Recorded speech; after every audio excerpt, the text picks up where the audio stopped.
Vamos lá, segundo dia de escola bíblica online, escola bíblica de férias.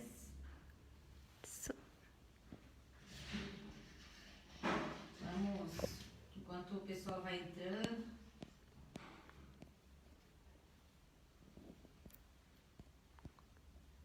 Vamos chamando todo mundo. Chamando todo mundo para participar. Tô convidando vocês. Quem se sente à vontade também compartilha a live no seu Facebook, em qualquer rede social. Bem-vindos, boa noite, paz a todos. Muito frio por aí? Galera de Embu, como tá, gente? Falem pra gente. Paz Dozinho, paz Elaine. Fala que você tá esperando Quem o pessoal mais? entrar. A Issa. A gente vai esperar um pouquinho todo mundo entrar, é aqui chamando o povo. Aí o pastor vai orar. A gente dá início. Se sintam à vontade para compartilhar nas suas redes sociais também, no WhatsApp, chama aquele amigo, aquela professora que tá junto com você em isolamento para assistir o culto. Paz, Ângela. Boa noite. Sejam todos bem-vindos. Paz, Danilo. Paz, Esther. Seja bem-vinda. Paz, Gleison. Falta mais um minutinho aí. Falta mais umas pessoas, que a gente tem muito amigo, graças a Deus. Ele vai chamar, falta mais 2 minutos, aí vai chamar mais alguém. Mais Nicolas. Ivani, Keila, paz, todos. Saudade de vocês. Paz, Jones. Paz, Ailma.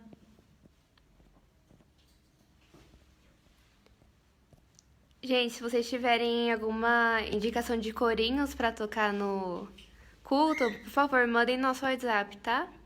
Isso, pra amanhã, porque hoje nós já ensaiamos 2. O corinho se sente saudade, que você escutava na igreja quando era mais jovem. Pode mandar. Lá no final da harpa cristã tem uns corinhos lá pentecostais. Isso. Pode enviar pra gente que a gente vai tocando. A gente vai saindo durante a semana e vai tocando. Já entrou bastante gente. Tá, dá de orar? Você pode orar aí já. Orar? Gente. Sejam bem-vindos ao 22º Escola Bíblica de Férias. Sejam bem-vindos à 22ª Escola Bíblica de Férias, que agora é EBO, né? Escola Bíblica Online. Férias. Deus abençoe a todos. Vem orar aqui. Paz, Cleonice, seja bem-vindo. Paz, Denise, minha irmã, Suélia. Deus abençoe. Vamos lá. Senhor Deus e Pai, estamos diante da Tua presença nesta noite. Queremos agradecer ao Senhor por estarmos aqui adorando o Teu nome, por mais esta noite, por mais este dia, Senhor, de escola bíblica, de férias.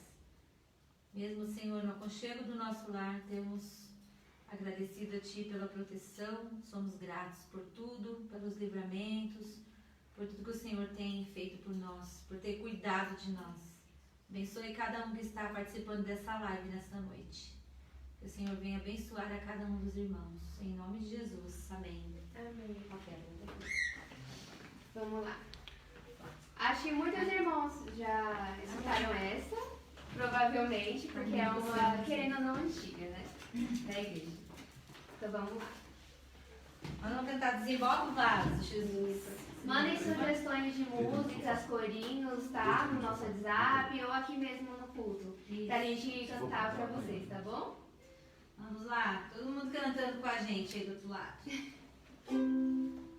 Desemboca o vaso, Jesus, enche de azeite, enche de azeite, enche de azeite.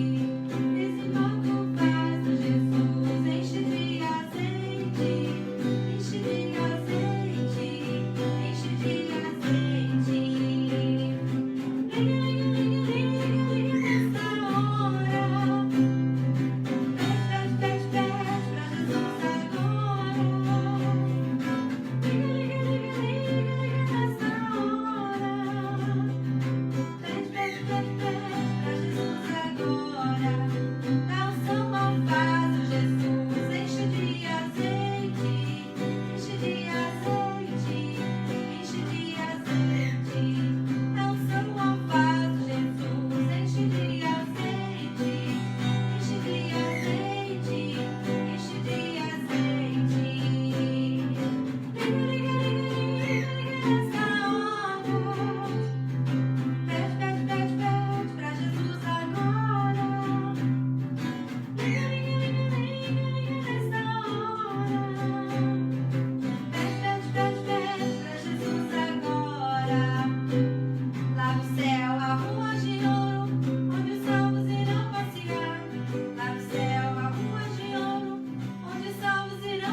Amém, amados?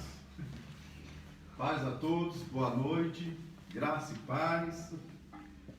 Sejam bem-vindos à nossa 22ª Escola Bíblica de Férias. Ontem nós já iniciamos e não se esqueça de deixar nos comentários a sua pergunta no decorrer da escola e também o seu pedido de oração, se for assim o caso, tá bom? Muito bem-vindos. Uma noite fria, uma noite paulista muito fria, garoando, mas eu creio que você está aí no aconchego, né, no conforto da sua casa, e nós estamos aqui para darmos continuidade a essa grandíssima Escola Bíblica de Férias. Muito obrigado por você permitir também entrarmos na sua casa e muito obrigado por você estar aqui participando. Nós vamos relembrar algumas coisas importantes que nós comentamos ontem. Vai ser sempre assim, tá bom? Nós fazemos aí um retrospecto muito resumido daquilo que nós falamos na data de ontem, para nós prosseguirmos na data de hoje e darmos continuidade. Ontem nós falamos sobre os levitas. A casa de Levi, ela se divide em 3 casas: a casa de Gerson, a casa de Merari e a casa de Coate. Estão lembrados disso, né? A casa de Gerson, nós temos os Gersonitas. A casa de Merari, nós temos os Meraritas. E a casa de Coate, nós temos os Coatitas. Falamos sobre as responsabilidades de cada um. A casa de Gerson, ela recebeu de presente, vocês estão lembrados do texto bíblico que nós lemos juntos. A casa de Gerson, eu estou falando de uma casa que é a casa de Levi, que se divide em 3 casas, a casa de Levi, né? Ou seja, os 3 filhos de Levi. Gerson, ele recebeu de presente, vamos dizer assim que foi um presente, ele recebeu 2 carroças, né, e 4 bois. A casa de Merari receberam 4 carroças e 8 bois. Então, por quê? Porque eles tinham uma responsabilidade no manuseio dos utensílios, dos instrumentos que envolvem a construção do tabernáculo. Onde nós falamos um pouco também porque os coatitas não receberam presente nenhum, eles não receberam carroça e nem receberam também os bois, porque a responsabilidade dos coatitas, da casa de Coate, era levar o altar, o holocausto e as mobílias que ficam dentro do santuário. Isso um pouquinho mais para frente nós vamos ver o que os coatitas tinham que carregar sobre os ombros, mas já demos de uma forma resumida uma introdução no assunto sobre os coatitas, tá bom? Então hoje nós combinamos ontem que nós vamos construindo o tabernáculo como se fosse Moisés lá no deserto, para nós ir compreendermos as ações numa visão tipológica sobre o assunto. Muito importante a tipologia bíblica. Então toda a escola eu vou repetir isso. Deus criou o mundo em 6 dias e no 7º dia ele descansou. Deus criou o mundo, o universo, em 6 dias. O tabernáculo, a discussão do tabernáculo, sobre a planta do tabernáculo, Moisés ficou 40 dias no monte, Deus discutindo com ele sobre a planta do tabernáculo. Tamanha a importância da tipologia bíblica na vida de qualquer crente que está envolto ao reino de Deus, que está envolvido com o reino de Deus. Uma coisa que eu vou repetir sempre também é que você não vai entender o Novo Testamento se você não conhecer tabernáculo, se você não conhecer tipologia bíblica. Um exemplo, quando o escritor aos Hebreus diz: e ele nos abriu um vivo e novo caminho através do véu. Consegue responder? Qual é o vivo e novo caminho que ele está dizendo? Qual é esse véu que o escritor aos Hebreus está citando? Então, e nós não temos a dimensão de um aclaramento, de uma profundidade de conhecimento da própria pessoa de Jesus, se nós não conhecermos a tipologia bíblica. Na minha opinião, é a disciplina, a matéria de suma importância para a vida do cristão. Quando você conhece o caminho, você está caminhando, palmilhando por ele, então o seu conhecimento em relação a Deus só tem a crescer e se tornar mais construtivo e muito mais edificante, tá bom? Pois bem, então nós paramos ontem, nós mostramos só o terraço do tabernáculo. Hoje a Evelyn vai trazer aqui a câmera para cá para nós ir montando junto e nós ir conversando aqui junto, batendo um papo. E não se esqueça, viu, que é culto, né? E Deus, no meio do estudo, no meio da palavra, Deus dá uma palavra para a sua vida aí, né? Para a sua casa, tá bom? Certamente Deus há de falar com você. Então vou esperar a Evelyn mudar a posição da câmera aqui. Isso, com licença, gente, tá bom? Deixa eu dar o espaço para você. Eu vou colocar o microfone para cima. Isso. Vai andar. Não? Vamos lá.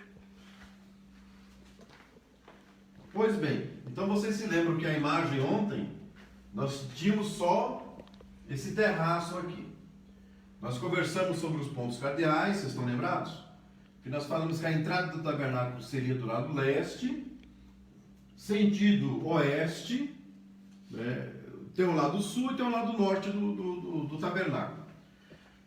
Para você compreender, é como se fosse a construção de uma casa. Nós vamos fazer primeiro o muro dessa casa, de uma maneira bem assim simples, eu estou falando. Nós vamos fazer o cercado dessa casa, para depois construirmos a casa propriamente dita, que é o tabernáculo, né? Que é o pátio do tabernáculo, que nós estamos aqui.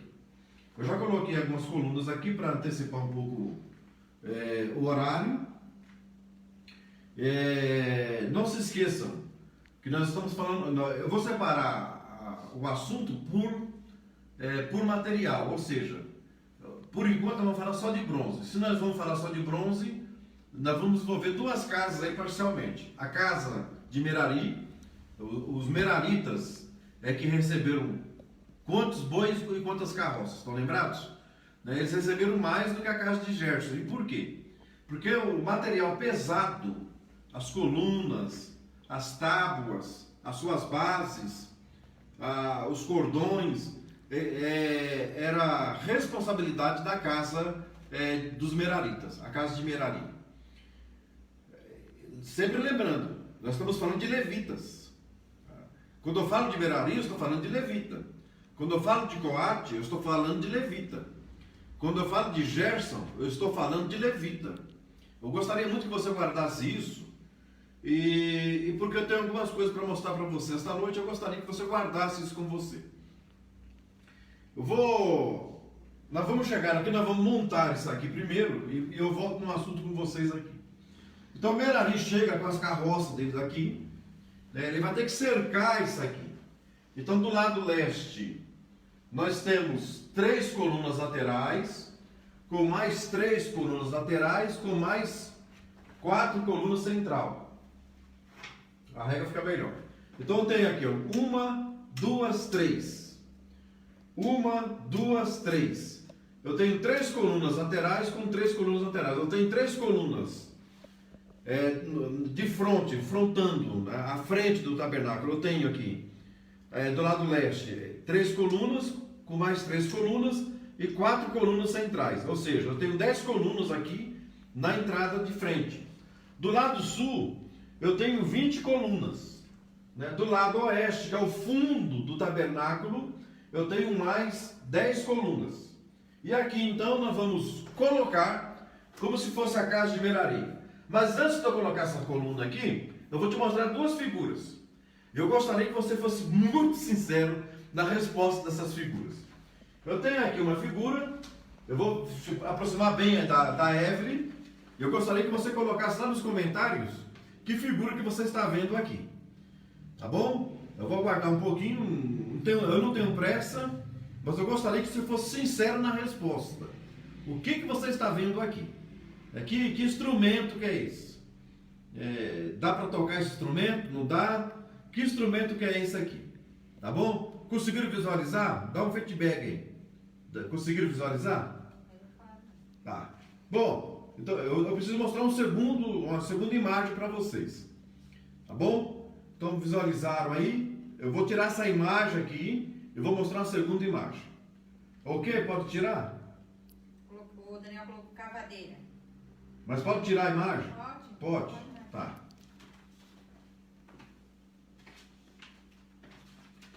E aqui uma segunda imagem, tá bom?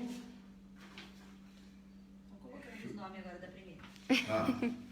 Uma segunda imagem aqui. Eu gostaria que você fosse muito sincero também nessa resposta. Né? Para quem não conhece, isso aqui é um fruto, tá bom? Se você nunca ouviu falar nesse fruto, eu vou ajudar um pouquinho. Isso aqui é um mamão macho. Eu gostaria que, agora, com o seu olhar, se você está vendo realmente um mamão macho, se é isso que você está vendo, e se você confirma para mim que realmente isso aqui é um mamão macho. Eu vou tirar isso aqui também. Então, eu mostrei duas imagens para vocês, tá bom? Mamão. Tá. Ó, Pastor Daniel tá aí? Tá. Pastor Daniel, acho que alguns outros irmãos. A Cris também fez. Colocaram cavadeiro. Né? Vocês concordam com ele que isso aqui é uma cavadeira? Né? Eu vou trazer isso para dentro da tipologia, essa cavadeira, para vocês compreenderem onde eu quero chegar com esse assunto aqui. Não, o que tem a ver cavadeira, o que tem a ver mamão macho com tabernáculo? Tem tudo a ver. E você vai ver. E se você compreender, você vai ser outro crente daqui para frente. Tá bom? Pois bem. É cavadeira. Porque essas colunas aqui,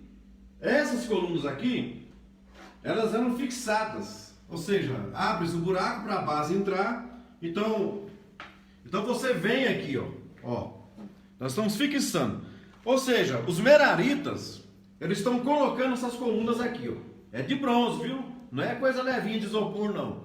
Ó, eles cavaram isso aqui, vieram com a carroça. Eles estão fazendo isso aqui, ó. O trabalho dos meraritas é esse. Eles estão colocando essas colunas agora do lado norte do tabernáculo. E por sinal, são 20 colunas que eles têm que colocar aqui desse lado aqui. Então eles vêm trabalhando aqui.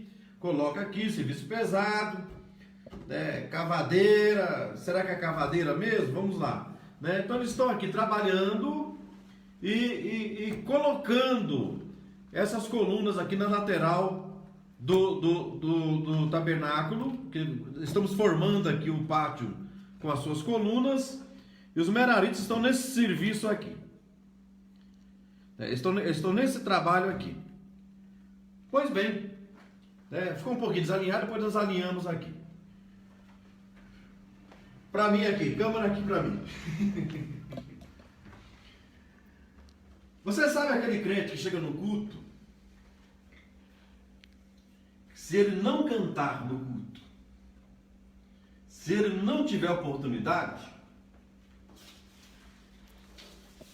ele vai embora com essa cara aqui, ó. Se ele ficar até o final do culto, ele fica com essa cara dentro do culto. Mas se ele ficar até o final, ele vai embora com essa cara. Ele vai embora com cara de mamão macho. Você sabe o que é cara de mamão macho? Você já assistiu o Chaves? Não tem um Kiko? Aquela imagem que o Kiko faz assim com a bochecha assim inchada, aquele lá é cara de mamão macho. O Kiko tirou esse personagem dele de inchar as bochechas do mamão macho. O que nós queremos tratar a princípio? Nós queremos tratar um assunto de suma importância. Aquela cavadeira ali é violão. Aquela cavadeira ali é um instrumento. E guarde uma coisa com você. Os meraritas, eles nunca questionaram os coatitas. Por que eles tinham que usar a cavadeira? Por que eles tinham que levar o pesado? E a casa de Coate nem carroça tinha, porque o trabalho era mais leve. Mas sabe de uma coisa? a casa de Coate, ela só funcionava, ou seja, o tabernáculo só era levantado porque tinha meraritas. Nós estamos vivendo um evangelho de tietagem, que se a pessoa não estiver na mídia e ela não estiver em ênfase, então esse evangelho não funciona para ela. É porque não tem conhecimento desse assunto aqui. Porque quando tem conhecimento desse assunto aqui, nós não questionamos se o outro está no serviço mais leve ou mais pesado. Os meraritas levavam a coluna dando glória a Deus. Os gesonitas levavam cortinas, outras coisas pesadas, dando glória a Deus, sabendo que um dependia do outro. E tem crente que ele fica tão incomodado no culto, ele só quer ser coatito o tempo todo. Quando fala de cavadeira para ele, quando fala de coluna, ele corre. Se você é levita, se você quer espaço para adorar, não estou questionando isso, que você tem esse anseio de adorar o Senhor. Mas entenda que se você é levita, encara as colunas também. Se você se diz levita, encare as bases de bronze também. Encare o trabalho pesado, árduo, que tudo isso depois de levantado é para a Shekinah de Deus se manifestar. Quando tudo isso aqui era erguido, construído e depois de pronto, os meraritas, da mesma forma dos coatitas ou da mesma forma dos gesonitas, eles viam o Shekinah de Deus pairar sobre o tabernáculo. Ou vir. Deus falou, construa isso. E por que vocês têm que construir isso? Porque todos os dias eu quero vir conversar com vocês. Eu preciso de um ponto de encontro. Eu preciso me encontrar com vocês. Eu preciso se relacionar com vocês. E para Deus se relacionar com o seu povo, foi necessário três movimentos trabalharem de acordo.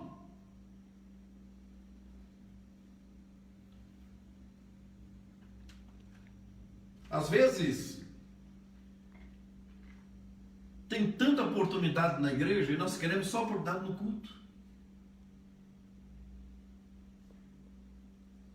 Uma irmã, em um certo momento, me questionou porque ela foi num culto e toda hora levantava o CD de baixo.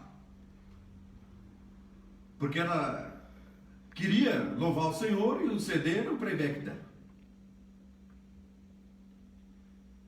E nesse culto ela não teve oportunidade. E ela só voltou um outro dia para falar para mim que estava muito brava, porque ela não tinha mais oportunidade. Sabe, e os banheiros da igreja? E o templo para limpar? Essa oportunidade ninguém quer.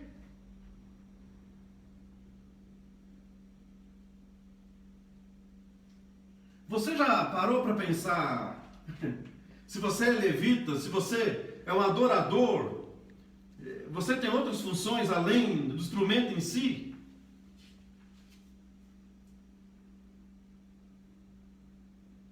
Se você adora o Senhor lá no altar de forma literal, você está falando, é o púlpito da igreja. Porque o altar da igreja eu tenho o meu, você tem o seu. Aquilo que nós temos no templo é púlpito, que nós aprendemos a chamar de altar. Mas a igreja, o altar da igreja, eu tenho o meu, você tem o seu. O altar não é coletivo, o altar é individual. E quando nós se reunimos num lugar, é lógico, uns têm louvor, outros têm salmos, e a Bíblia diz assim, um tem visão, o outro tem profecia. Mas nós temos que levarmos a sério a nossa maturidade cristã. E para nós termos maturidade, nós temos que conhecer isso aqui. Depois que nós conhecemos isso aqui, essas picuinhas pequenas, tão medíocres, elas são banidas. E tenha certeza que no próximo culto, quando as coisas normalizarem, quando você chegar, você vai sair da sua casa, você não vai sair pensando em oportunidade. Você vai sair posicionado como adorador. Se for para levar a coluna, você leva a coluna. Se for para levar os cortinados, você leva os cortinados. Que seja merarita, que seja gesonita, que seja coatita, mas os três juntos trabalham para que a Shekinah, para que a glória de Deus se manifeste.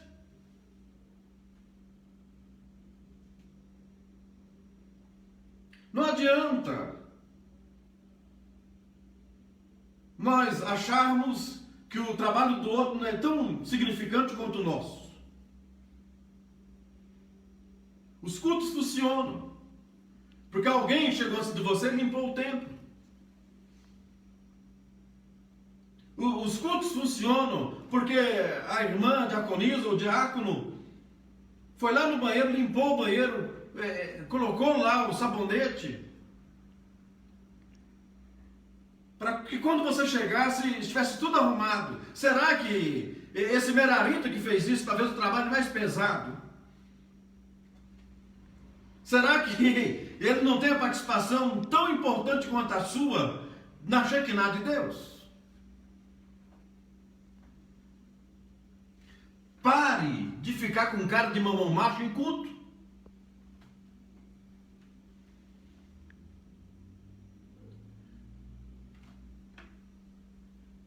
Lance a mão no arado e não olhe para trás. Deus está esperando a sua adoração aonde quer que você esteja.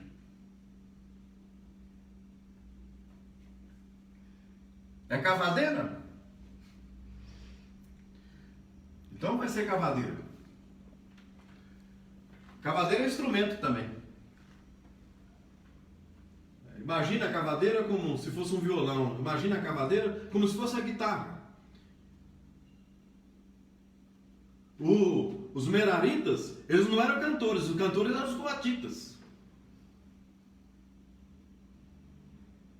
Mas, em momento algum, eles deixaram de ser levitas. Então, pense numa coisa. Levita não é só aquele que canta. É que nós aprendemos a denominar a pessoa que canta de levita. Mas o levita não é só aquele que canta. Você, que faz o trabalho de zeladoria da igreja, é levita também.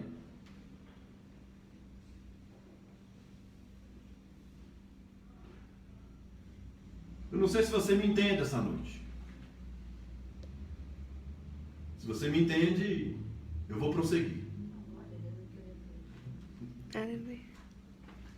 Tem perguntas aí?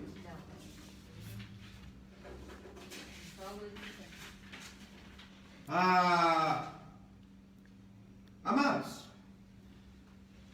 então nós temos aqui as colunas. Nós não vamos mexer com véu hoje. Nós vamos mexer só com bronze. Hoje o assunto é bronze. Tá bom? O que nós temos de bronze? Nós temos de bronze as colunas, que os meraritas colocaram aqui, né? Glória a Deus pela vida dos meraritas, porque se não fosse eles, as colunas não estariam aqui. Lembre-se disso, né? Para de picuinha em culto, pelo amor de Deus, né? Para de ficar com cara de mamão macho em culto, porque você não cantou, porque você não pregou.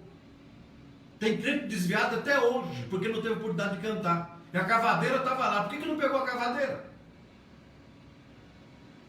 Por que não abraçou a coluna? O reino de Deus, as coisas de Deus, eu não consigo entender essa forma medíocre de compreendermos a relação do culto com questões de oportunidades. Tem pergunta? Pode fazer a pergunta. Suzana perguntou: e quando a pessoa é impedida de fazer algo na igreja por outras pessoas, o que acontece? Amados, eu tenho a pergunta da Suzana é a seguinte. Ela está perguntando: pastor, mas e quando uma pessoa é impedida por outros de fazer a obra de Deus? Eu tenho uma percepção, e a resposta é mais ou menos essa não. A resposta que eu tenho comigo é o seguinte: um certo cidadão, eu vou dar 2 exemplos para você, para depois dar a explicação, viu, Suzana? Tá bom?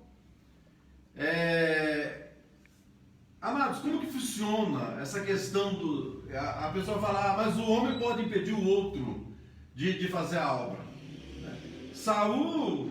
Por Saul, Davi não tinha sido ungido. Né? Por Saul, Davi não tinha exercido o ministério de rei também ou de profeta. A chamada é de Deus. É lógico que sempre vai ter que existir um Samuel. Isso aí é a verdade. A chamada é de Deus.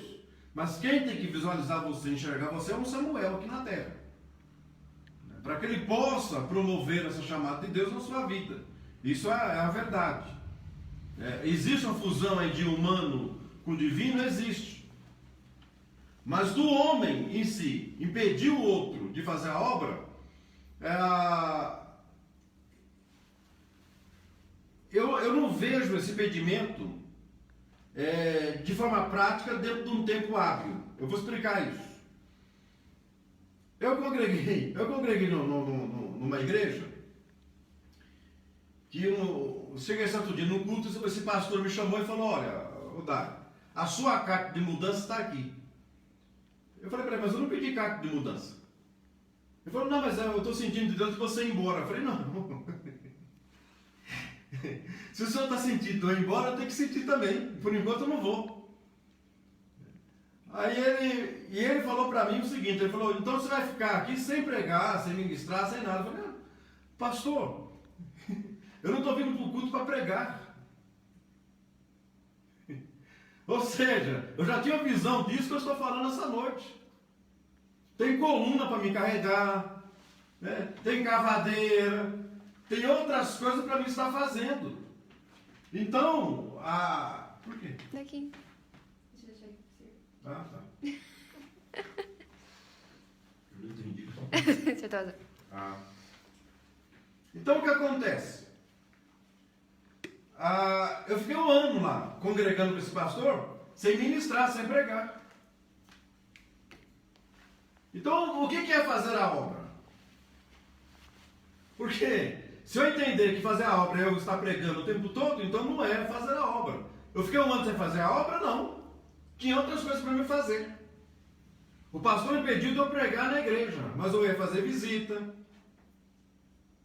ou ia no hospital visitar um enfermo, o irmão precisava alguma coisa, de alguma ajuda que eu tivesse ao meu alcance, eu ajudava, eu auxiliava. E nunca cheguei num culto para questionar o pastor quando é que eu ia pregar. Porque se você sai de casa predisposto a cantar, a pregar, então você ainda não está com a visão de levita. Porque a visão de levita é se você sair de casa e quando você chega num culto e a visão para você é, hoje você é coatito, então cante. Hoje você é coatito, carrega a arca, pregue. Olha, você é levita, mas hoje para você não está aclarado as coisas do coate. Hoje você vai ser gesonita. Hoje você vai ser merarita. Porque ou de um lado ou de outro você faz a obra. Então, com todo respeito à pergunta da Suzana, eu entendo a pergunta, mas eu não acredito que o homem consiga impedir alguém de fazer a obra de Deus. Porque nós entendemos que fazer a obra é só aquilo que nós achamos que podemos fazer dentro do quadrado, dentro do templo. E a obra de Deus, ela é extensa. Por isso que tem carroça para um e carroça para outro não. É por isso que tem boi para um e boi para outro não. Deixa eu te contar outro exemplo, porque a obra é de Deus. Eu fui pregar num congresso uma vez, isso lá nos anos 80, e quando eu cheguei na porta dessa igreja para pregar no congresso no sábado, o diácono saiu com mais dois lá, chegou na porta e falou, pastor Dário, o pastor disse que aqui o senhor não prega. Você acha que eu fui embora de mal com um cara de mamão macho para casa? Falei, amém, a igreja é dele, no dia que for de Jesus eu volto. Mas a igreja é dele, é do pastor presidente. E esse pastor, ele disse o seguinte, falou, ele só prega aqui um dia sobre o meu caixão, um dia que eu morrer ele prega. E esse pastor morreu no acidente de automóvel, de carro, no acidente automobilístico. Sabe quem pregou no funeral dele? Sabe quem pregou no funeral dele, em cima do caixão dele? Eu. Então, eu estou dando esses exemplos aqui para compreendermos o que é a obra de Deus. O homem impede de fazer a obra? Não. Porque se ele está impedindo você de ser coatita, vá ser merarita, vá ser merarita. Se está impedindo você de ser merarita, vá ser jezonita. Mas de um jeito ou de outro você é levita. De um jeito ou de outro você está trabalhando para a Shekinah de Deus se aproximar do tabernáculo, da sua casa, da sua família, da sua cidade. É por isso que nós estamos citando. Porque quando nós ficamos presos a um quadrado, o exemplo, cadê o instrumento? Pega um instrumento para mim. Eu vou te dar outro exemplo. Ô Suzana, você está compreendendo a resposta aí? Não sei se você está acompanhando aí. Mas dá um retorno para nós, para ver se você está compreendendo. Suponhamos que a minha função na igreja, lá no templo, é tocar esse instrumento aqui. A minha função é essa. Lá. Aí eu chego num culto, alguém chega para mim, você não vai tocar mais esse instrumento aqui. Eu vou entender isso, que alguém está barrando de fazer a obra de Deus? Eu só vou parar de fazer a obra de Deus se eu entender que a única coisa que eu tenho que fazer na obra de Deus é tocar esse instrumento. Porque se eu não posso tocar esse instrumento, tá bom, eu não vou tocar ele não, mas também não vou deixar de ser crente, não vou deixar de ser igreja. Se eu não posso tocar esse instrumento aqui, eu vou ser merarita, eu vou carregar a coluna. Se eu não posso carregar a coluna, eu levo cortina, vai parado, eu não fico. Então a obra de Deus, ninguém impede. Não impede se você tiver a visão ampla de quem era o levita dentro da casa de Deus. Agora, se eu estiver preso, achando que é só coatito, eu sou só coatito. A única coisa que eu sei fazer é tocar a corda desse instrumento aqui. Se me tirar esse instrumento, eu estou lesado, espiritualmente falando. Aí não vai. Aí não dá. Igreja é lugar de gente que tem que ter maturidade. Vocês estão lembrados que Jesus saiu um dia e os 12 ficou brigando lá entre eles, que ia ser o maior no reino dos céus? Estava faltando o que ali? Estava faltando maturidade. Estava faltando. Aqui ninguém vai ser coatito o tempo todo. Aqui vai ter hora que vai ser merarita, vai ter que ser hora que vai ser jezonita. E tem uma coisa. Às vezes o primeiro é o último e o último é o primeiro. Então a obra de Deus em si, num todo, eu não acredito que possa ser impedido de você fazer. Eu te dei 2 exemplos aqui. Porque a única coisa que talvez eu consiga fazer na igreja, que eu não sei tocar, eu não sei cantar, são 2 coisas. Mas eu chego na igreja e os irmãos que me conhecem, eu às vezes procuro alguma coisa para fazer. Eu vou limpar banheiro. Eu fico na porta de porteiro. Porque eu sei, uma pessoa perguntou para mim, pastor, eu nunca encontrei o senhor no púlpito. Eu falei, eu não gosto de púlpito. Porque para você estar em púlpito, a gente tem que ter maturidade, senão o ego sobe. E a gente acha que é superior aos demais. Culto é um momento coletivo. Deus só vem se encontrar conosco, porque é isso aqui, que levou 40 dias lá no Monte Sinai, conversando com Moisés. Falou, é assim, a medida é essa, eu quero coluna, eu quero cortina. Tudo isso para quê? Para que eu possa se encontrar com vocês lá. Todos os dias à tarde eu vou lá conversar com vocês. Lá no altar do holocausto, eu me encontro com vocês todos os dias.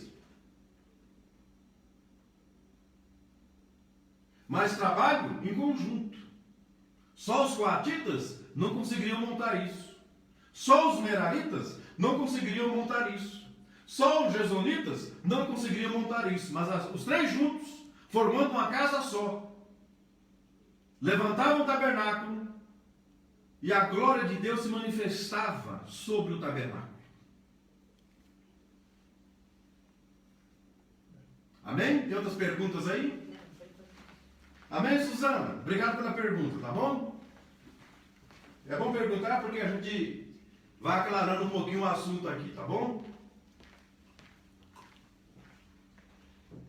Amados, pode prosseguir?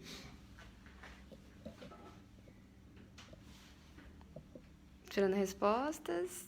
Vamos lá. Alguém tem dúvidas aqui nas colunas? Porque nós temos que avançar um pouco o assunto.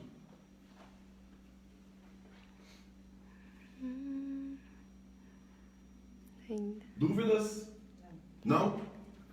Tá, então nós vamos colocar aqui dentro agora, nesse espaço, nós temos aqui as 60 colunas colocadas pelos meraritas. O altar do holocausto é de argola. Se é de argola, ele não é levado em carroça, ele é levado em ombros. Tudo que tem argola é levado em ombros. E quem leva em ombros são os coatitas. Tá, então nós vamos colocar agora, dentro desse espaço aqui, a primeira mobília, que é de bronze. Então vou separar o assunto por material. Quando for bronze é bronze, quando for prata é prata, quando for ouro é ouro. Embora a prata nós não vamos falar mais dela, porque daqui para frente, depois da pia, lá para dentro é só ouro a conversa. Tá bom? Então eu vou trazer aqui, para colocarmos aqui, nesse primeiro espaço. A Ângela fez um comentário. Pode fazer um comentário. Pastor Maria não quer carregar o fardo e sim ter a glória que só pertence a Deus. É, exatamente isso. Deixa eu aproveitar um gancho aqui. Deixa eu colocar o altar aqui, deixa eu dar um gancho aqui no comentário da Ângela. Ângela, tá? É. Ô, Ângela, deixa eu só dar um ganchinho aí no seu comentário. Existe um tempo, e o tempo era de Herodes. Herodes matou Tiago na espada, capítulo 12 de Atos dos Apóstolos. Nesse tempo de Herodes, João e os demais fogem e Pedro é preso. Pedro foi preso. Os irmãos se reuniram lá na casa de João Marcos para orar, para Deus libertar Pedro da prisão. Porque o comentário o comentário da Ângela é que tem pessoas querendo a glória de Deus. É aí que eu quero só dar uma fechada em cima disso aí. Para você entender que a glória de Deus, Deus não dá a glória dele para ninguém. E não divide também. Tem muita gente aí querendo confete, querendo glória.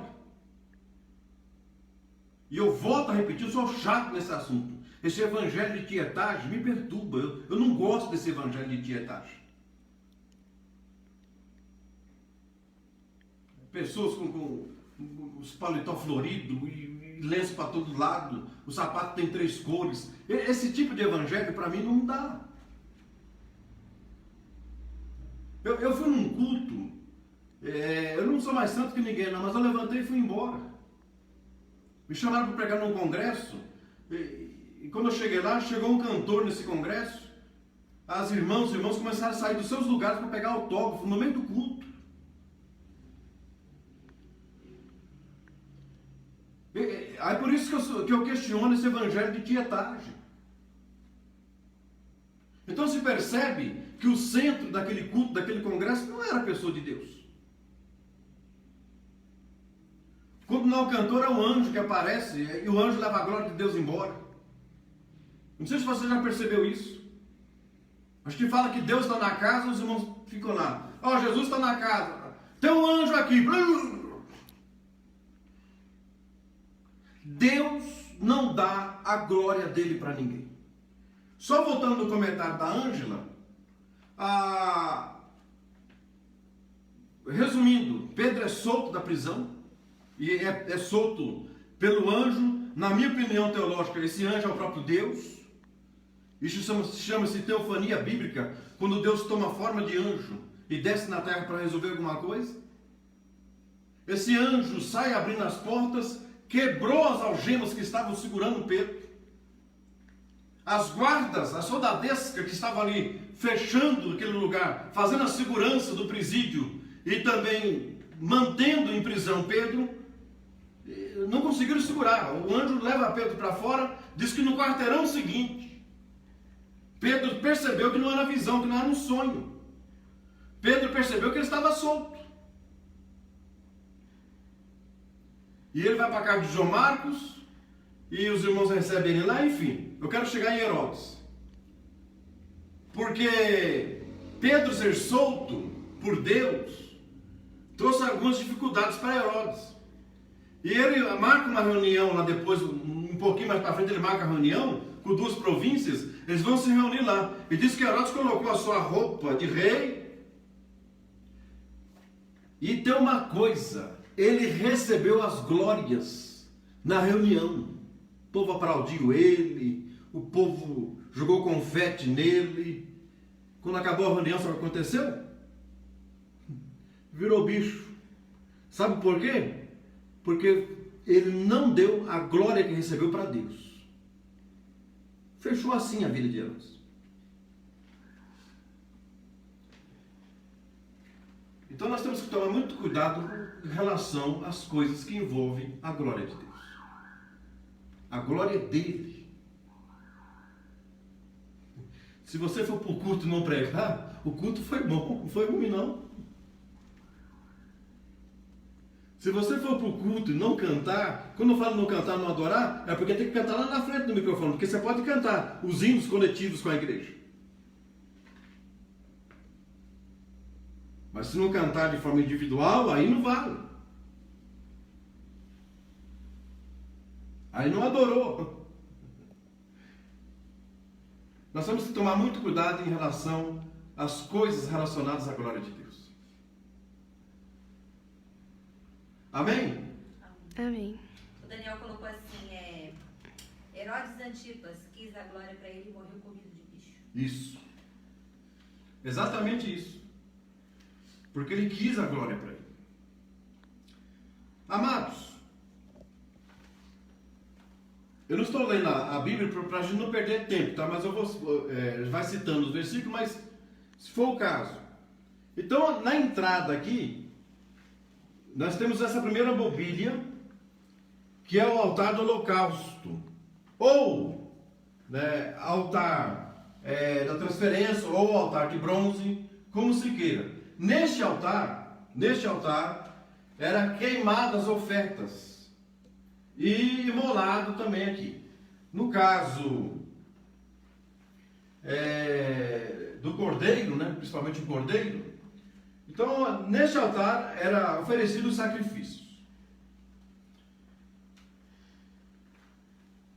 Este altar, vou pegar a régua aqui, fica melhor. Então este altar aqui, ele simboliza a cruz, e não sou eu que vou dizer isso. Eu vou citar por que ele simboliza a cruz. Porque João Batista estava batizando.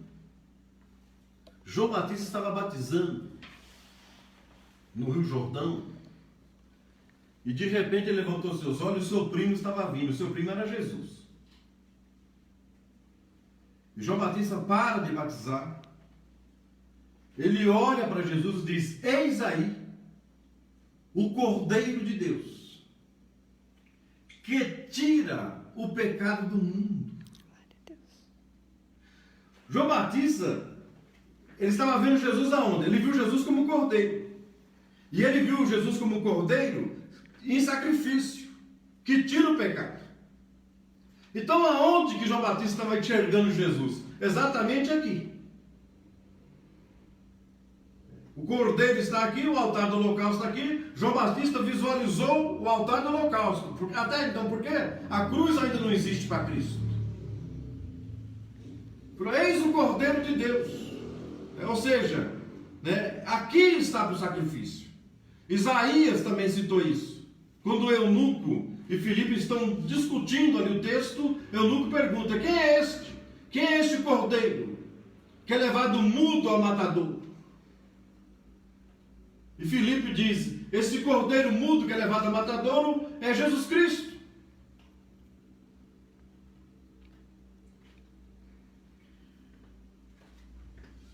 Ele viu Jesus aqui. E é lógico, nós sabemos que Jesus foi crucificado na cruz.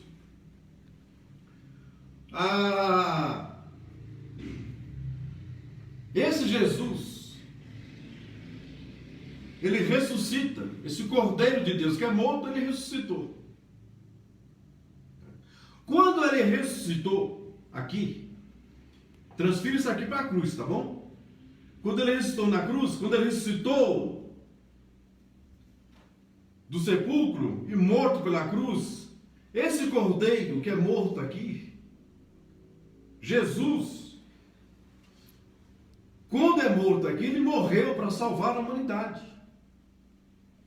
Então Jesus, ele sai aqui. E ele vai para onde? Ele vai no arraial. Ele começa a circundar aqui fora desse espaço aqui, que na verdade é o retrato fiel da pessoa de Jesus. Então Jesus, ele sai aqui. E ele passa aqui para nós compreendermos a obra redentora do altar. Quando Jesus sai para fora, ele sai procurando alguma coisa que não tem valor. Ele sai procurando cegos, mancos, aleijados, leprosos. Ele sai procurando por aqui e ele de repente entra em um mercado. Porque a palavra redenção, ela se divide em 3 palavras gregas dentro do Novo Testamento. Ela se divide na palavra que denomina-se agoraço, exagoraço e luto. Então, o cordeiro que João Batista enxerga, que tira o pecado do mundo, realmente, esse cordeiro, ele é sacrificado na cruz, representado pelo altar que João Batista está enxergando, e ele ressuscita. Só um detalhe, o livro de Êxodo, acho que é 29, Êxodo 29 e 39. Êxodo 29 e 39, só pausa aqui para não pegar Jesus lá de fora, lá, fora aqui do pátio. Êxodo 29 e 39 diz: neste altar será sacrificado um cordeiro pela manhã. Então de manhã sacrificava um cordeiro e na parte da tarde sacrificava outro cordeiro. Então eram 2 cordeiros sacrificados aqui todos os dias. O cordeiro da manhã representa quem? Simbolizava quem? Simboliza a pessoa de Jesus. O cordeiro da tarde simboliza e representa quem? Simboliza a pessoa de Jesus. Por quê? Porque o sacrifício de Jesus neste altar divide-se em 2 períodos. O sacrifício da manhã, há pessoas que pensam que o sacrifício de Jesus começou aqui no bronze. Não. O sacrifício de Jesus começou no ouro, começou nos céus. E por que começou nos céus? Porque Jesus, ele aceita a missão de vir para esse altar. Então o sacrifício da manhã, ele se apresenta como o cordeiro da manhã, no sacrifício da manhã, ainda nos céus. Quem irá? E Jesus se manifesta: eu vou. E Jesus se reduz a menor célula que o ser humano pode conhecer, que é o Gênesis, e se deposita nas mãos do Espírito Santo. E quando ele se deposita nas mãos do Espírito Santo, ele está se apresentando ao sacrifício da manhã. Aí Gabriel se apresenta também junto, Gabriel desce na frente, o Espírito Santo um pouquinho mais atrás, e Gabriel sai procurando uma mulher bem-aventurada, uma mulher graciada, encontra Maria, e aquilo que o Espírito Santo traz em suas mãos, Jesus reduzido, ele introduz isso no ventre de Maria. Isso que eu estou falando é Jesus se fazendo homem. Então ele é gerado ali, é o sacrifício da manhã. Ele nasce numa família pobre e vai morar em Nazaré, é o sacrifício da manhã. Ele trabalha na carpintaria. Marcos diz que ele era carpinteiro também, ele aprendeu o ofício. É o sacrifício da manhã. Ele, como cordeiro de Deus, se apresentou no sacrifício da manhã. E quando Judas o beija e o trai, lá no Getsemane, ele se apresentou ali no sacrifício da tarde. Ele é o cordeiro da manhã e ele é o cordeiro da tarde. Ele é o cordeiro que se entregou pela manhã e ele é o cordeiro que se entregou à tarde. E no sacrifício da tarde, ele parou aqui nesse altar. E no sacrifício da tarde, ele sofreu 3 dores insuportáveis. Ele sofreu a dor física, com febre, sede. Sofreu a dor espiritual no sentido literal. Porque ele clama na cruz: Deus meu, por que tu me desamparaste? Por que eu estou aqui sobre este altar? Ele sofre a dor moral, arrancaram-lhe a roupa.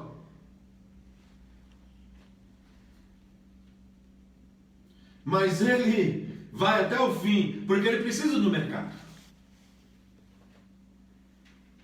Quando Jesus venceu o sacrifício da tarde, e ele venceu o sacrifício da tarde, não porque ele precisava vencer de uma forma objetiva, ele venceu porque ele estava enxergando, eu que estou aqui esta noite e você que está do outro lado. Ele nos enxergou. E quando ele nos enxergou, o discípulo oculto, que era José de Arimateia, cedeu um sepulcro, comprou um sepulcro para sepultar Jesus. E quando Jesus ressuscita desse sepulcro, ele caminha fora, ele caminha no arraial. E quando ele caminha no arraial, ele entra no mercado. Ele estava fazendo a obra redentora na cruz. Essa obra de redenção na cruz, redenção se divide em 3 palavras gregas dentro do Novo Testamento: agoraço, exagoraço e luto. Esse Jesus que vence o sacrifício da tarde, ele percorre e entra no mercado. E ele sai olhando as prateleiras. Agoraço. Agoraço é comprar no mercado. Jesus entra num grande mercado. Esse grande arraial que se chama mundo. E ele sai olhando as prateleiras. E de repente ele enxerga nessa prateleira o Dário. De repente ele enxerga nessa prateleira a Susana. Ele enxerga nessa prateleira a Ângela. Ele enxerga nessa prateleira o pastor Daniel. Ele enxerga nessa prateleira eu e você que estamos aqui. E não pense você que era mercadoria de primeira. Nós éramos refúgio. Mercadorias destinadas ao lixo.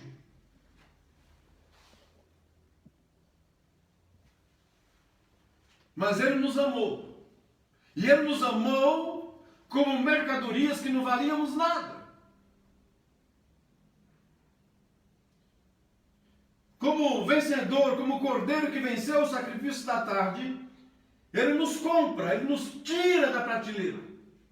Quando ele nos tira da prateleira, agoraço, a segunda palavra é agoraço. Sabe como que é isso? Você já foi em um mercado? Eu creio que já.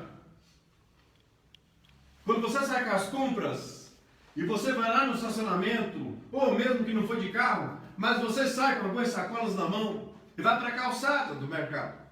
Pegar a condução ou a pé do mercado até a sua casa. Mas quando você sai um tanto satisfeito porque você comprou alguma coisa útil para você. Quando Jesus sai do mercado, quando ele deixa o agoraço de lado, quer comprar no mercado, quando ele sai do mercado, que ele chega na calçada, Jesus ele abre a sacolinha e olha para mim e para você lá dentro da sacolinha. Desagoraço. Ele olha para mim e para você e fala: você não vale nada. Mas eu não vendo você e nem troco. Desagoraço é comprar no mercado para nunca mais ser vendido. Ele nos comprou e estamos comprados.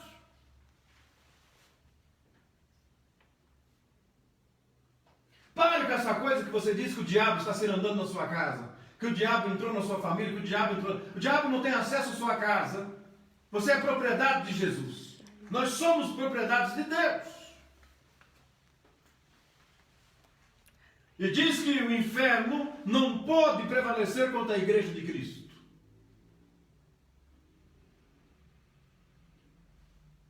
Você já imaginou esse cordeiro abraçou a mim, abraçou você neste altar.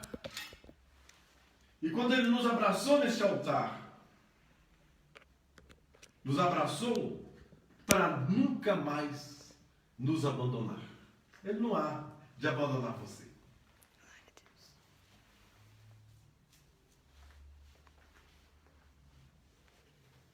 E ele olha para a sacolinha de novo. Eu não sei se você está conseguindo mentalizar a sacolinha prática que você sai do mercadinho com ela na mão. E quando sai com essa sacolinha, tem algumas coisas que você fica ansioso, né, para chegar em casa e desfrutar disso. Um Danone, alguma coisa que você comprou ali. Eu não vejo a hora de comer esse Danone quando chegar em casa. Ou se comprou uma mistura depois de uma semana de ovos.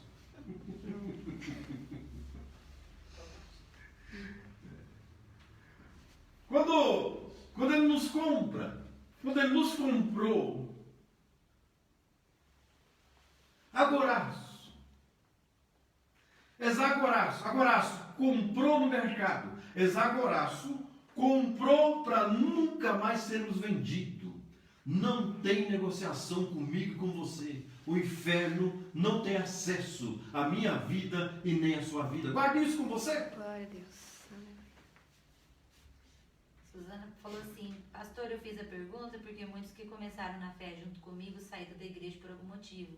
E me perguntam por que eu continuo, e eu sempre falo que minha fé é baseada em Deus e não nas pessoas. Eu amo a história do tabernáculo e é muito importante conhecer esse caminho. Amém.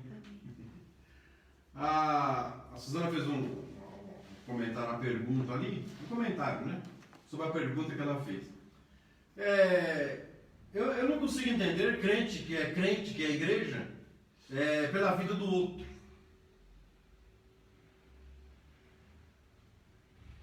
Eu só vou continuar sendo igreja se o outro continuar crente.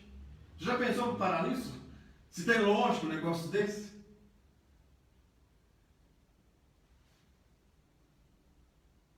Se o outro fizer qualquer coisa que me escandalize, então não vou ser mais crente porque o outro fez alguma coisa que me escandalizou. Amados, que o outro se vire com Deus. Eu preciso fazer a minha parte.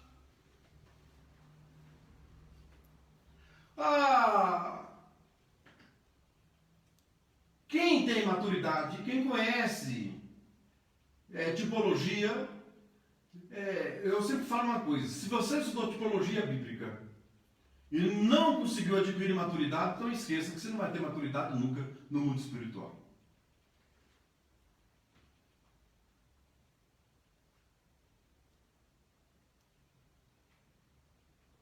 Eu me lembro que nos anos 80 eu trabalhava numa empresa, eu era gerente do setor de produção, era multinacional, e nessa época tinha um pastor, um evangelista televisivo que fazia um programa na televisão, e ele teve um problema na vida dele, esse pastor, esse evangelista. Então, naquela época tinha um jornal que chamava-se Notícias Populares. Então, esse jornal Notícias Populares estampou na primeira página esse pastor e aquilo que tinha acontecido na vida dele. Sabe o que fizeram comigo no setor do meu trabalho, no armário onde eu me trocava? Quando eu cheguei para se trocar, no meu armário colaram a foto desse pastor e colocaram embaixo, irmão do Dário.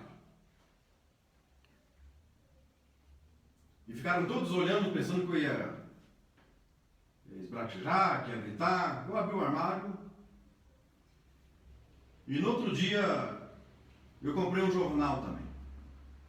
E nesse jornal tinha 5 bandidos presos na página inicial. E eu coloquei na porta do vestiário: irmão de todos.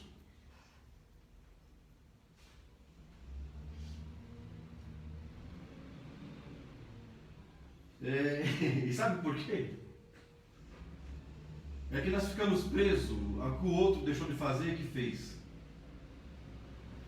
A responsabilidade minha e a sua é que nós temos que continuar.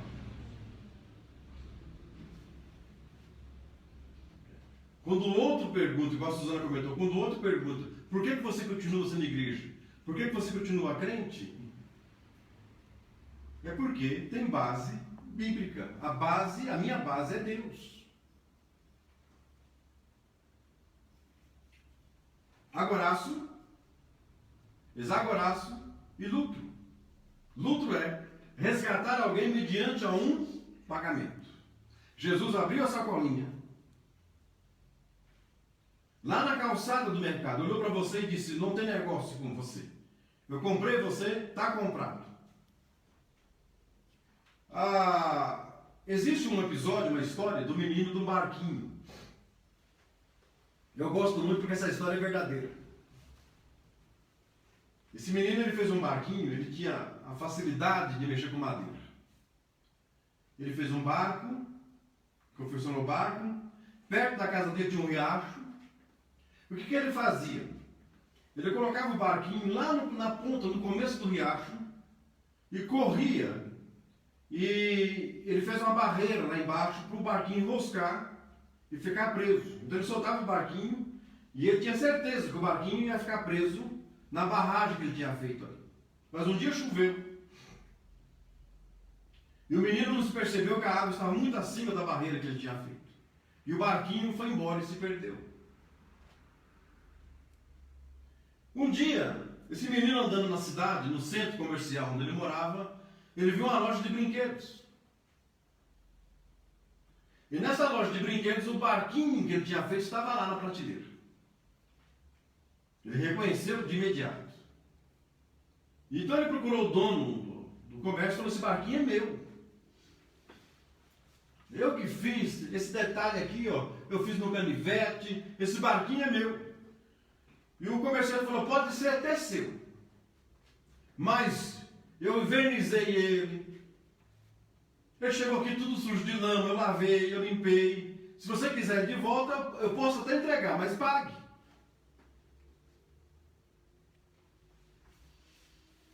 E ele chegou em casa, conversou com o pai dele, o menino, o pai dele falou: vai lá e compra. Deu dinheiro e ele comprou o barquinho. Quando ele chegou na calçada, ele abraçou o barquinho e disse: barquinho, você é meu 2 vezes. Você é meu porque eu te fiz, e você é meu porque eu te comprei.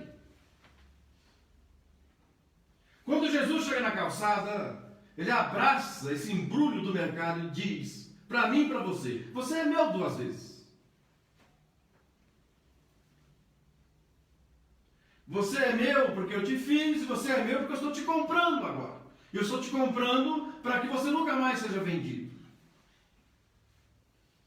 Para nunca mais ser vendido.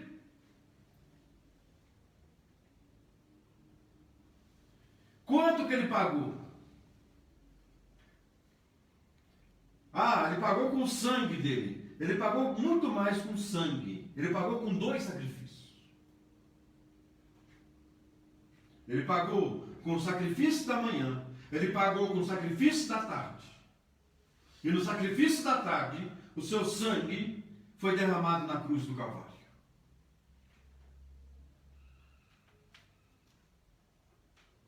Nós somos propriedade de Jesus. Não se esqueça disso. Tem perguntas aí? Não, só gratidão a todo mundo. Amém. Bom, para nós encerrarmos hoje, já tem uma hora de estudo aí já? Gente, dá para levar mais um pouquinho aí? 9, 5, 7.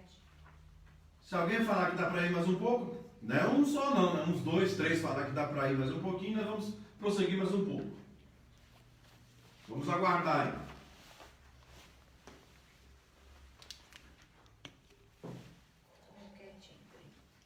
Talvez você esteja cansado aí na sua sala, né? Não está no horário de novela não, né? Tá? Quer falar já quem está com a gente? Pode falar. Então, deve Apresenta aí mesmo. Você tá aí. Então tá. Deixa eu ver. Bom, enquanto vocês estão aí se organizando para nós dar continuidade, O povo falou que pode ir continuar. pode continuar? Não tem problema o horário da novela aí não? O que foi, pai? O óculos. Óculos? Nunca vou ler isso aqui sem óculos. Tava aqui, achei. Ah, tá. Todo mundo falando sim. Amém. Ó, amados, vamos dar um bem-vindo aqui. Aí nós já continuamos, tá bom? Estão participando do segundo dia da Escola Bíblica e da 22ª Escola Bíblica de Férias da nossa igreja Filadélfia. Glória a Deus. Está conosco a igreja, a Esther Passos, o Cleonides e a Lena. Cleonides, Lena, estão aí ou já foram embora? A Esther Passos, a nossa igreja de Embu das Artes, a igreja de Osasco, os irmãos de Osasco, um abração para vocês aí, tá bom? Um abraço caloroso, fraternal em todos vocês aí. A saudade é grande, viu? A Denise, ô Denise, ô cunhado, um abraço. Um abraço aí no povão de Taubaté, terra de Monteiro Lobato, terra de, o que mais? Mazarope. Terra de quem mais? Hebe Camargo. Terra boa, Taubaté. Está conosco também a Ângela Patelli. Ângela Patelli sempre nos está aqui conosco, nos dando um carinho e o afago de participar conosco. Darlene, um grande abraço. Dá um abraço no povo aí, tá bom?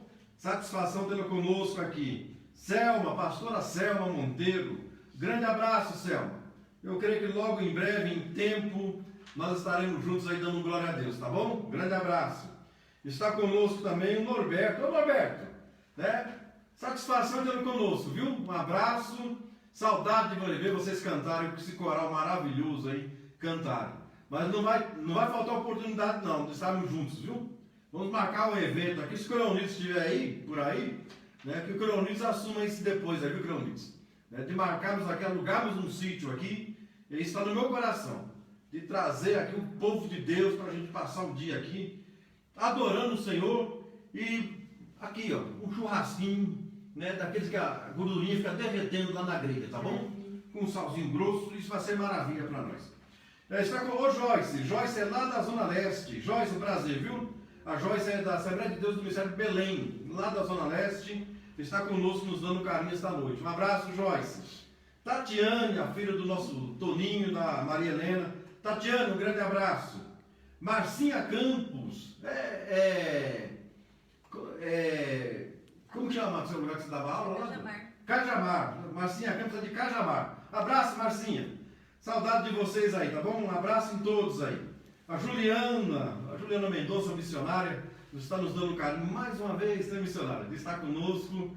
Um grande abraço, viu? A Célia, que é a irmã do nosso irmão Tadeu, o presbítero Tadeu. E o Felipe, também lá de Taboão da Serra. Felipe, Tá falando aqui, ó. um grande abração, Felipe. Igreja. Fala aí. Apareça na nossa igreja, pastor Dário. Que novela o quê? Quem falou isso aí? Felipe. Felipe?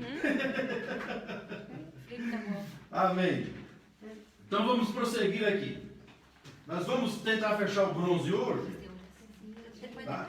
Para nós prosseguirmos aqui. Eu pedi para a Evelyn trazer aquela pia para mim ali. Opa, sim. Bezerro também? Não, bezerro por enquanto não. Ó, nós temos aqui. Você vai deslocar o... Vou, só um minutinho. Tá? Deixa a Evelyn trazer um pouquinho mais para cá, mais para perto de nós aqui. Isso. Então nós temos já colocado no lugar as colunas.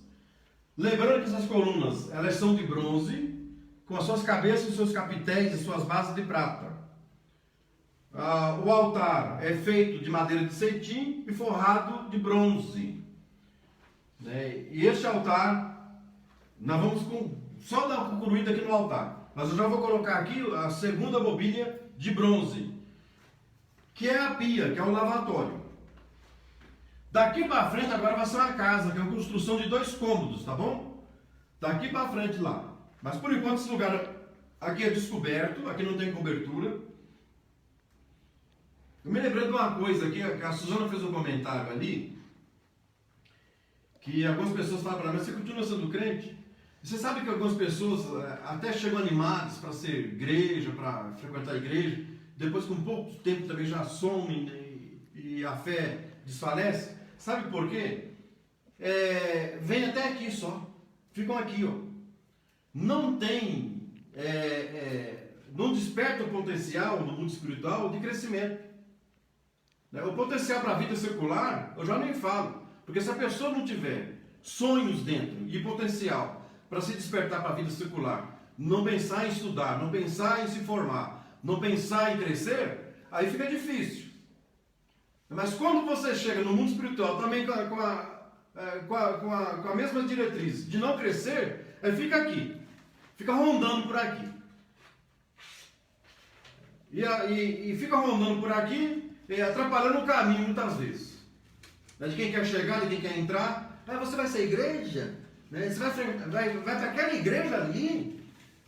Aí fica no altar aqui, dando as coordenadas para que ninguém avance. E essas pessoas terminam morrendo, porque se chover, toma chuva. Se fizer sol, toma sol na cabeça. Se vier vento, sente o vento. Se vier tempestade, sente a tempestade. Não tem cobertura aqui. Então são pessoas que iniciam a caminhada e depois com o tempo vão saindo, e até porque a pessoa não encontra o alimento espiritual que está lá dentro do santuário. Aqui não tem pão, não. Pão está lá dentro. Já viu crente que fica incomodado na hora da palavra? Tem crente que fica incomodado na hora da palavra. Tem crente que só vai no banheiro na hora da palavra. Só dá sede nele na hora da palavra. E aquele crente que vai no culto e não entra no templo? Fica na porta. Não é porteiro, não. O porteiro tem que ficar na porta. E os outros que ficam na porta que não são porteiros? Aquele monte na porta. Fazendo o quê lá? Aí eu pergunto, a palavra está sendo ministrada e quem está prestando atenção? Quem está se alimentando?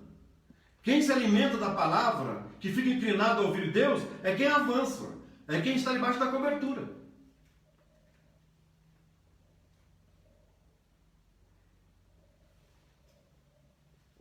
Eu vou voltar aqui no altar, mas aqui é a pia, o lavatório onde os sacerdotes lavavam todas as vezes que eles ministravam. Eu vou voltar aqui no altar, porque tem uma coisa importante que eu preciso falar sobre o altar, eu estava me esquecendo.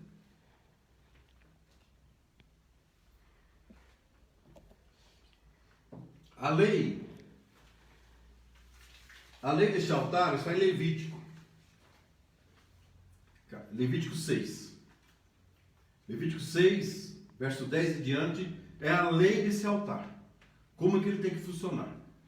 Deus falou o seguinte: nesse altar, a lenha não pode faltar. O fogo não pode apagar aqui. Então tem que pôr lenha de dia, para queimar a noite toda. No dia seguinte é cinza, retira a cinza, coloca a lenha de novo, mas aqui não pode apagar. É a lei do altar do holocausto. Sabe o que eu fico pensando? Eu fico pensando o seguinte: quando Deus criou o mundo, Ele criou um mundo que gira. Essa terra ela gira em rotação e gira em translação.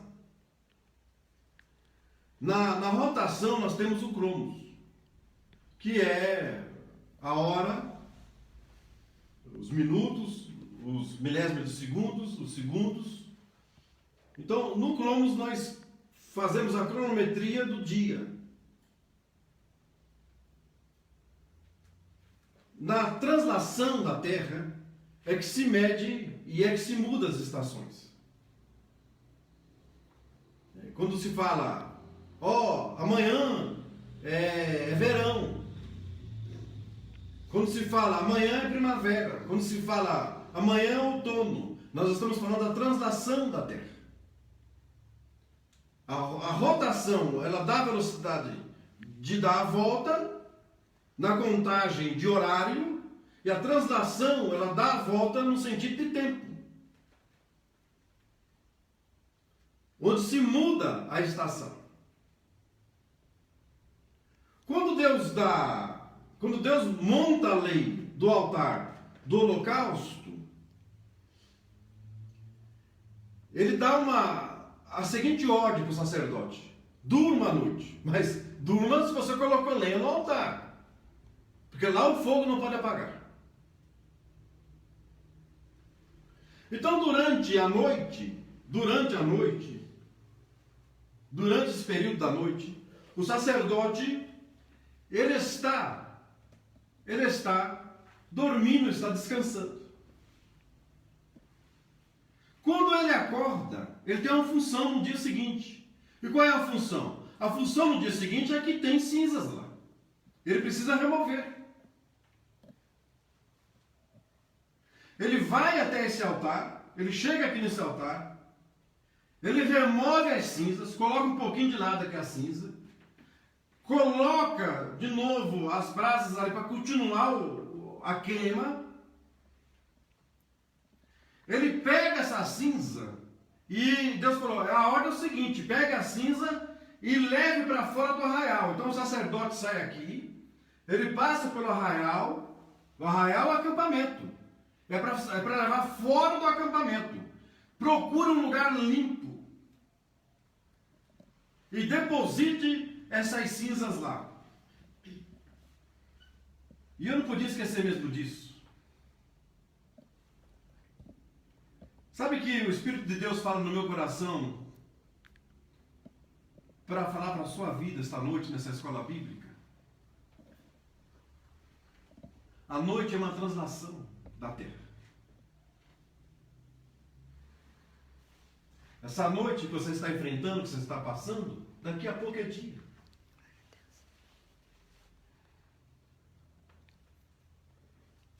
E não adianta você querer olhar na rotatividade da terra, olhando o quilômetro, olhando o relógio e querendo marcar tempo com Deus. Deus vai tratar com você no kairos dele. Para ele, um dia é como 1000 anos, e 1000 anos é como um dia. Não é o seu tempo, é o tempo dele. É o kairos dele. Deus não trabalha com relógio. Deus não trabalha com a rotatividade da terra. Deus trabalha com a translação da terra. Quando você menos esperar, ele muda a estação. Esse inverno que está incomodando você, que está trazendo a sua alma à aflição, amanhã será primavera. Amanhã será tempo de cantar em nossa terra. E nós ouviremos os pássaros a cantar.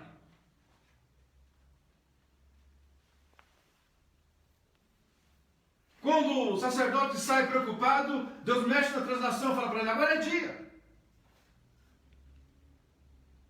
É a lei do altar do holocausto. E quando ele sai, ele sabe que ele tem uma função. A função é remover cinzas. E Deus está falando com você esta noite que a sua missão, quando o dia amanhecer, é remover cinzas. E remova e jogue para longe. Remova essa cinza, leve para fora do arraial, porque Deus vai preparar um lugar limpo para você depositar essas cinzas e não se lembrar mais dessa cinza, desse passado, dessas coisas que te incomodam. Amanhã será dia.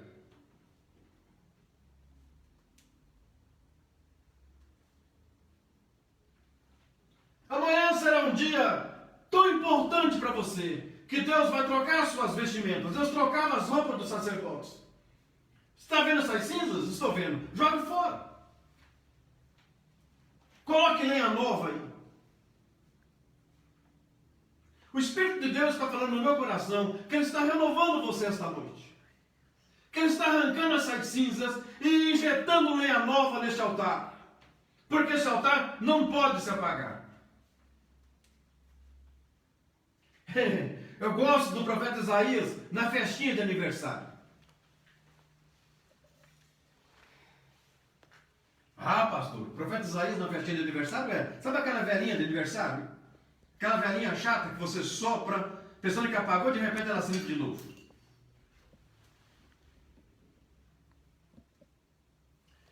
Isaías disse que o povo de Deus é como um pavio que fumeca.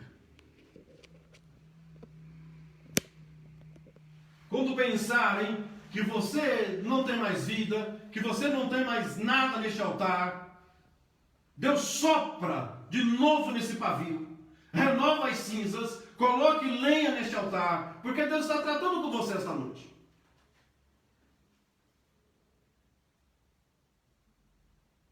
O mundo, os seus inimigos, pensavam que você tinha se apagado. Mas o dono da festa é Deus. O sopro vem dele. E é ele quem está soprando esse pavio esta noite. A Isaías está olhando para você e está dizendo, nós somos como um pavio que fumega. Quando pensamos que estamos apagados, de repente se acendemos novamente. E reacendemos porque nós temos uma aliança, um compromisso com esse Deus. A noite passa, a translação da terra passa. E Deus está dizendo para você que Ele tem encontro com você no altar dele.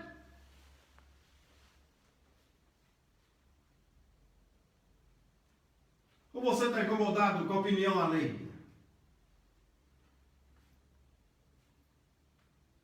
Deus não se rege pelo que o outro disse sobre você. Deus não se rege pelo que o outro acha de você. A translação da terra é dele. Ele é o dono. E quando nós servimos a ele, nós estamos servindo a um Deus que não trabalha com cesto de lixo. Tem cesto de lixo aqui? Tem. Pega um para mim ali. Vocês são do banheiro? Não. Da cozinha? Ela vai arrumar um cesto. Eu vou dar uma explicação com o cesto aqui. Amados,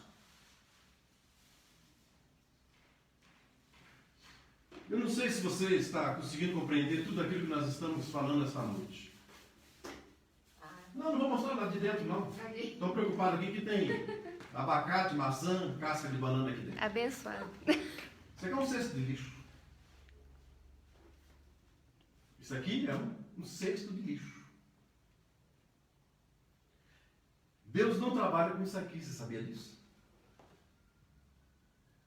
Deus não joga nada fora. Ele disse, aquele que vem a mim, de maneira nenhuma, não tem possibilidade de ele jogar você fora. Estão lembrados lá? Exagoraço. Exagoraço é isso. Eu comprei você no mercado. Eu não te jogo mais fora nunca. Eu não trabalho com cesto de lixo. Eu trabalho com reciclagem. Se for preciso, a noite toda, a lenha virar cinza, vai virar cinza. Mas no outro dia eu te renovo. Mas jogar fora, não. Você pode até apagar um pouquinho aí, mas eu sopro. E esse pavio que fumega volta a incendiar novamente. Você está entendendo?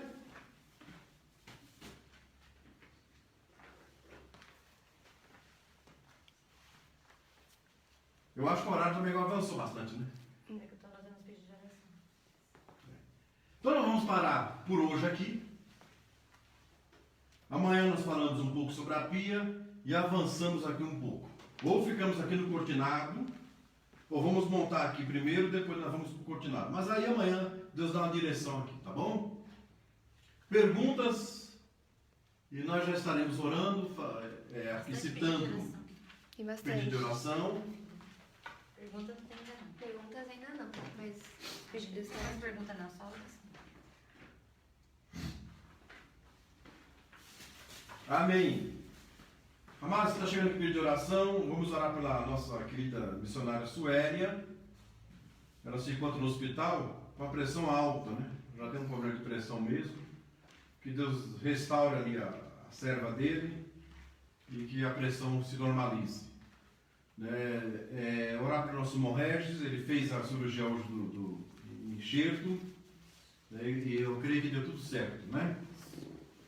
A nossa irmã Darlene está pedindo oração. Vamos orar para a nossa irmã Darlene. Ela pede oração pelos filhos, o André, o Bruno, o Danilo e o Mateus. Oração para a Paola, colega de trabalho da Inês, suspeita de Covid-19. Está também pedindo oração esta noite o Jefferson, é primo da Usana, ele está internado, fez cirurgia, orar pela sua recuperação, que está na UTI. Ainda, a Cris de Osasco pede oração pelos filhos Wesley, Larissa e a nora Bianca. A Cris é a esposa do Daniel? Isso. Ô Cris, um abraço, viu? Prazer tê-la conosco aqui. A Moniquinha pede oração pela tia Aline. Está com Zika vírus e também pelo namorado que está com asma, o Tiago. Saúde para você, viu, Tiago?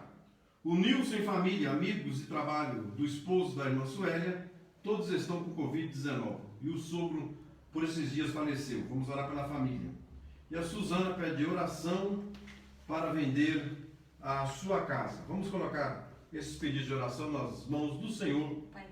E certamente Deus há de responder. Amém? Aonde você está? Feche seus olhos, Pai, em nome de Jesus. Aqui estão esses pedidos de oração. Tu conheces, tu sabes o anseio, o desejo para cada resposta aqui. Aqueles que estão precisando de saúde, aqueles que estão precisando negociar e ter êxito no negócio, que seja feito com êxito, esse negócio, a venda da casa, enfim, aqueles que estão cometidos por enfermidade, aqueles que estão com Covid-19, que a tua bênção, que a tua saúde, que a essência da vida que vem de ti possa alcançá-los esta noite. Nós apresentamos a todos, os familiares que estão aqui incluídos nesse pedido de oração. Em nome de Jesus, nós te louvamos e somos gratos a ti. Amém. Amém. Amados, um grande abraço a todos que estiveram conosco. Não sei quem está por aí ainda. Todo mundo, mas é muita gente. É muita gente, não dá para falar. Não dá para citar todo mundo hoje, né? Graças a Deus que tem muita gente, viu? Todos esses Mas vou citar assim, ó. Pessoal de Embu, um grande abraço. Osasco também. Pessoal de Osasco, um grande abraço. Taboão da Serra, né? Com a Darlene, o pessoal aí, o Felipe. Ô Felipe, prazer revê-lo por aqui, tá bom? Um grande abraço a todos vocês. Norberto, né? Norberto é o maestro do coral. Está responsável, Norberto, no momento certo vocês virem aqui em Campo Limpo Paulista. Nós vamos acertar aí o lugar certo para nós estarmos se encontrando aí e prestarmos um grande culto ao nosso Deus, tá bom? A todos vocês que estiveram conosco, a Paulina, a Ângela, quem? O Cleonice está aí ainda? Não sei, mas...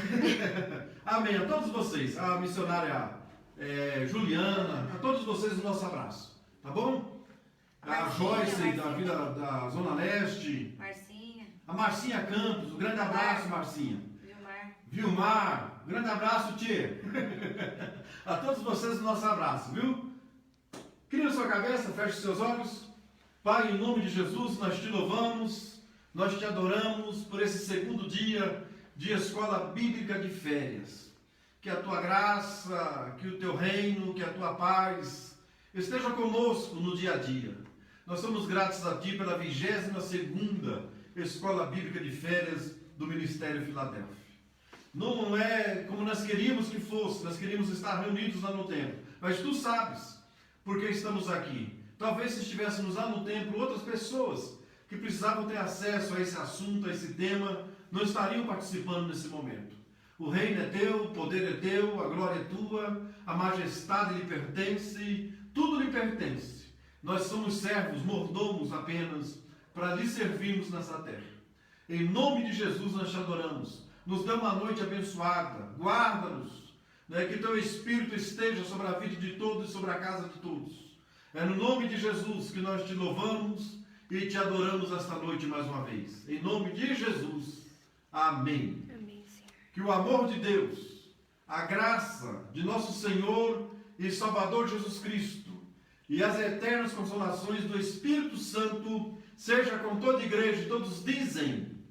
Amém. Se Deus é por nós, Quem será contra nós? agindo Deus, Quem impedirá? O Vilmar mandou eu e a esposa Margarete estão assistindo. amém. Vilmar e a esposa Margarete estão nos assistindo aí, amém. Né? Um grande abraço. Até amanhã. Até amanhã, permitindo Deus. Um grande abraço.